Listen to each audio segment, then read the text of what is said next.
ఈవీవి గారితో మీరు చాలా సినిమాలు చేశారు. అప్పట్లో జంబలకడి పంబ ఒక సెన్సేషనల్ మూవీ. సో దాంట్లో మీ పాత్ర గురించి దాని గురించి చెప్పండి. ఆ సినిమాకి ఒక గమ్మత్ చెప్పనండి.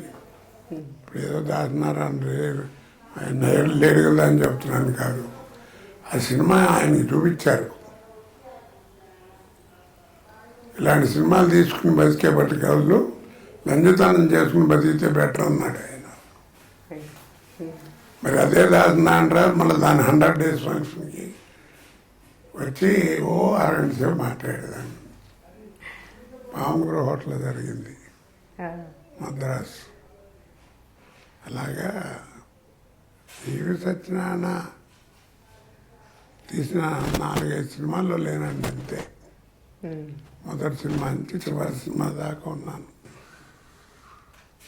కొద్దిగా కోపం ఎక్కువగానండి, కొంచెం టక్కన ఇరిటేట్ అవుతాడు. డైరెక్టర్గా నన్ను నా గురించి చెప్పాలంటే చాలామంది డైరెక్టర్లు పెద్ద పెద్ద డైరెక్టర్లు చాలా మంచి వేషాలు వేయించారు నాతో. కానీ ఈవి సత్యనారాయణ నన్ను పిండేశాడు. చేయని వేషం లేదండి ఆయన దగ్గర. మీరు తీసుకోండి, మీకే తెలుస్తాయి కదా. మొదటి సినిమా చెవులో పూ దగ్గర నుంచి కత్తికాంతారా దాకా చేశాను అన్ని సినిమాలు. మంచి డైరెక్టర్ అండి, మంచి విజన్ ఉన్నటువంటి వాడు, ఉన్నటువంటి వాడు. తర్వాత ఏంటంటే శ్రమ పడతాడు. రోజు 3 దాకా డిస్కషను. అప్పుడు పడుకుని వాళ్ళు 6:30 లేచేసి 7:30 కల్లా షూటింగ్కి వచ్చేసేవాడు. అంటే ఆయన దగ్గర ఒక 4-5 రైటర్లు పెట్టుకునేవాడు అండి. వాళ్ళని చక్కగా పే చేసి వాళ్ళకి సినిమాకి ఆ రోజుల్లోనే ₹1,00,000 ఇచ్చేవాడు ఒక్కొక్కడికి. నాకు తెలుసు ఆ సంగతి. పెట్టుకుని ఏం చేసావంటే రేపు తీయబోయే సీన్ ఇదయ్యా, నీ భావం నువ్వు రాయని 4గురితో రాయించేవాడు. 4 రకాలు విని ఎవరిది బాగుంటుందో వాళ్ళు పెట్టుకోవడం, లేకపోతే దాంట్లో కాస్త దీంట్లో కాస్త తీయటం. వాడు రాసింది వీడు రాసింది అంటూ తను రాసుకున్న దాంట్లో తను ఉన్నది అన్నీ కలిపి సీన్ తయారు చేసేవాడు. అందుకనే ఇందాక కూడా నేను ఎప్పుడు చెప్తుంటాను, పక్కన ఎప్పుడు వాళ్ళిద్దరూ ఉండాలండి. అప్పుడు ఏమవుతాయంటే భావాలు బాగా ఒకరికొకళ్ళు చూసి చెప్పుకుంటారు కదా. అప్పుడు ఏమవుతుందంటే, లేకపోతే ఏమవుతుందంటే తను చేసిందే గొప్పతనం ఉంటుంది అనకూడదు. కానీ చివరిలో ఇప్పుడు విశ్వనాథ్ గారు, జంజాల గారు, ఈవి సత్యనారాయణ గురు వాళ్ళందరూ ఏమిటంటే సోలో అయిపోయారు, అదే మోనో అయిపోయారు. ఎందుకంటే వాళ్ళు బయట కోడైరెక్టర్లతో కానీ మా పబ్లిక్తో కానీ ఎవరితోనైనా ఓ డిస్టెన్స్ మెయింటైన్ చేశారండి. ఒక స్టేజ్ వచ్చేప్పటికి డైరెక్టర్ గారు మనం దూరంగా ఉండాలి, ఆయన డిస్టర్బ్ చేయకూడదు. అలాగా దాంతో ఏమైపోయిందంటే ఎవరితో కాంటాక్ట్స్ లేవు. డిస్కషను, సజెషన్స్ ఇలాంటివి ఉండేవి కాదు. దాంతో ఏంటంటే వాళ్ళు చెప్పిందే వాళ్ళకి నచ్చిందే, వాళ్ళకి ఆలోచన వచ్చిందే చేసేవారు. దాంతో మొనాటిని ఏర్పడేది. అంతకంటే ఏం లేదు. అందుకనే 4గురితో ఉండేవాడు. అదే చెప్పేవాడు ఇవి సోలో చెప్పగలం అయ్యా. రాఘవేంద్ర గారు 100 సినిమాలు తీశాడు, ఆయన తెలీదా ఏ సీన్ ఎంత ఉంటే బాగుంటుంది, ఏ డైలాగ్ ఏంటి. ఎవరో వాళ్ళని పరిచయం వాళ్ళని ఉన్నోళ్ళని పెట్టుకుని డిస్కస్ చేయటం, రైటర్స్ పనిచేయటం అలా ఉండాలి. అది ఉంటే మంచిది అని చెప్తుండేవాడు. అలా డిస్కస్ చేయడం బాగా.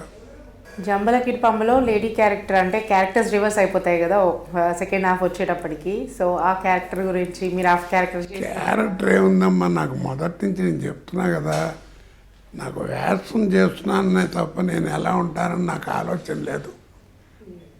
రిలీజ్ అయిన తర్వాత మీలాంటి వారు 10 మంది చూసి బాగా చేశారు కోట అనాల్సింది తప్ప నాకేదో బ్రహ్మాండమైన వేషం, ఇది బ్రహ్మాండమైన పేరు వస్తుందని యథార్థంగా నాకు మీరు నమ్మకండి నేను ఎప్పుడూ అట్లా ఆలోచించుకోను.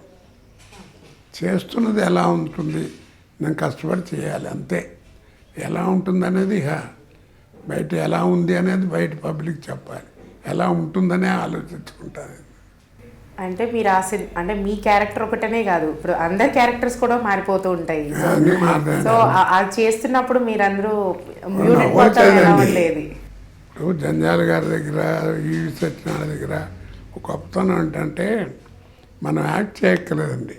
వాళ్ళ సీన్ చదివి వినిపించే పద్ధతిని చూస్తేనే మన నవ్వు వచ్చేస్తుంది అక్కడే వింటుంటే. ఒక్కొక్క డైలాగు ఒక్కొక్క ఆర్టిస్ట్కి ఏ రకంగా చెప్పాలి అంటే అని మూడొంతులు మాట్లాడేసిన వాళ్ళే చెప్పేవారు. కోట 5 ఇదే డైలాగ్ అని చెప్పేవారు. ఆయన నేను ఎలా చెబుతానో కొంచెం ఇమిటేట్ చేసేవాడు. ఇమిటేషన్ అంటే ఆయన చెప్పేవాడు అలా, మనం అది పట్టుకుని దాన్ని కాదు దాని మీద డెవలప్మెంట్ ఆర్టిస్టులం కదా తప్ప చాలా ఇదండి. జంబలకడి బొమ్మ ఏంటి, ఆమె సినిమా ఎలాంటిదండి, ఆ క్యారెక్టర్ చేయడానికి ఎంత దమ్ము ఉండాలి. ఊరికే పెట్టలేదా నిన్ను, క్యారెక్టర్లో దమ్ము ఉండాలి. దమ్ము అంటే ధైర్యం ఉండాలి. ఓ సంవత్సరం పాటు మీరు నమ్మకపోండి, ఆమె సినిమా తర్వాత ఆడవాళ్ళు నన్ను సరిగ్గా చూసేవారు కాదు, కోపంగా ఉండేవారు, కొంతమంది అసహించుకునేవారు కూడా. అంత ఇంపాక్ట్ పడింది ఆ వేషం. ఆ ప్రవర్తన కూడా అట్లా ఉంటుంది కదా మరి దాంట్లో. సో అలాంటివి అలాగే ఇంట్లో ఇల్లాలు, వంటింట్లో ప్రియురాలు, హలో బ్రదరు, అండ్ ఆవిడ వస్తుంది, ఆయనకి 2 సోమన్ బాబు, వాణిశ్రీ, జాన, ఈవిడ శారద గారు.